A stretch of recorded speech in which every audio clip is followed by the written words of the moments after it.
بدون تردید چنگیز این کارا رو نکرده، بدون تردید. بله مقاومت باهاش کردن، قتل عام کرده. اگر شهری مقاومت نکرده کاری به اون شهر نداشته. ولی اینها تمام شهرها، تمام مملکت ایران رو تا مرز جیحون، همه جا رو به عنوان این که ما مالک هستیم و تمام مردمش برده ما هستن تصرف کردن. اصطلاح موالی یعنی چی؟ وقتی میگن مولا فلان یعنی غلام فلان کس. تمام این جامعه رو، مرد و زنشون رو غلام خودشون کردن.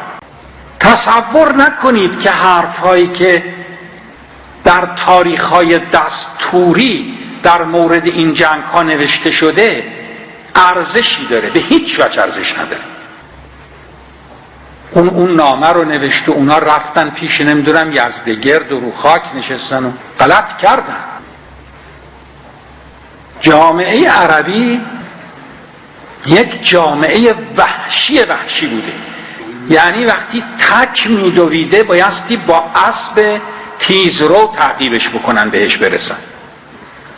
مملکت روم و مملکت ایران اومده بودن 2 تا حکومت در شمال و در جنوب ایجاد کرده بودن تا جلوی ورود این وحشی‌ها رو به خاک خودشون بگیرن و در مواقعی که جنگ بین این 2 تا پیدا میشه بتونن کمک بگیرن از اینا. حالا این مردم وحشی ریختن توی این مملکت‌های آباد و اینها تونستن یک قدرت بشن برای غارت، چون هیچ درکی نداشتن. اگه بخواید نگاه کنید این تیکه رو ناچار ضبط کرده تاریخ و از دستش در رفته. میگه وقتی به فرش بهارستان رسیدن چیکار کردن فرشو؟ میدونید چقدر سقوط فرهنگی میخواد تا یه مش ارشد که نظامی وقتی یه جایی ریختن فرش بهارستان رو تیکه تیکه بکنن؟ دونید چه سقوط فرهنگی میخواد؟ تصور نکنید که با شمشیر جنگ میکردن، ابدا چنین چیزی نیست. با سنگ، با چوب و گاهی خرخره طرف رو میجویدن و خونش رو میخوردن.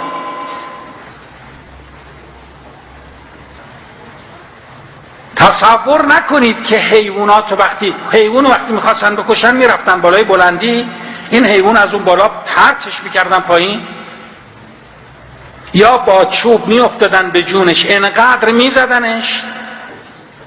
صریح قرآنه، حرمت علیکم المیتة و النطیحة و الموقوذة. اینایی که بعد اومدن تاریخو نوشتن دروغ نوشتن، تحت تأثیر حاکم وقت تاریخ نوشتن و از فتوح اسلامی یک تابلو ساختن که همش دروغه.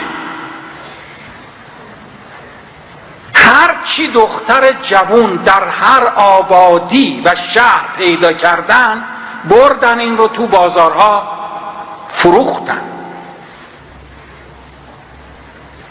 هر چی جوونه نورست دیدن گرفتن و بردن فروختن تا جایی که غلامبارگی در بین مردم سردمدار پیدا شد، فضاحت ها تو این کار پیدا شد. شما از این قوم و جماعت در طول تاریخ هیچ اثر فرهنگی نمیبینید. حتی چیزهایی که مال خودشونه که به دروغ ساخته شده باز منشأش کیه؟ ایرانیه، مصریه، آفریقاییه.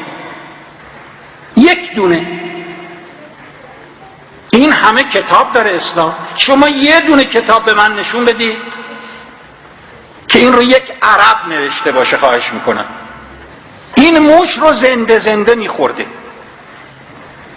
سوسک میخورده، خرچوسونه میخورده، مارمولک نه آقای نه، فکر نکنید چاره‌ای نداشته، چون در جایی بوده که نه آب بوده نه خاک. جلوی پیشاب شتر یه چیزی با چرم درست میکرده که وقتی تشنش میشه چی بخوره؟ شاش شتر رو بخوره.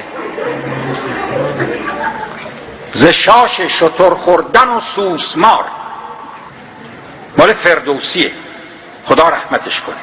ز شاش شتر خوردن و سوسمار، عرب را به جایی رسانیده کار. اصلا عرب اصطلاحی است که رومیا به اینا دادن، یعنی وحشی. اصلا عرب معناش اینه. این درست کرده که عرب اولاد یعرب ابن قحطانه. تو رو به خدا مسخره رو بید. ز شاش شتر خوردن و سوسمار، عرب را به جایی رسانیده کار. که تاج کیانی کند آرزو، توفو بر تو ای چرخ گردون توفو.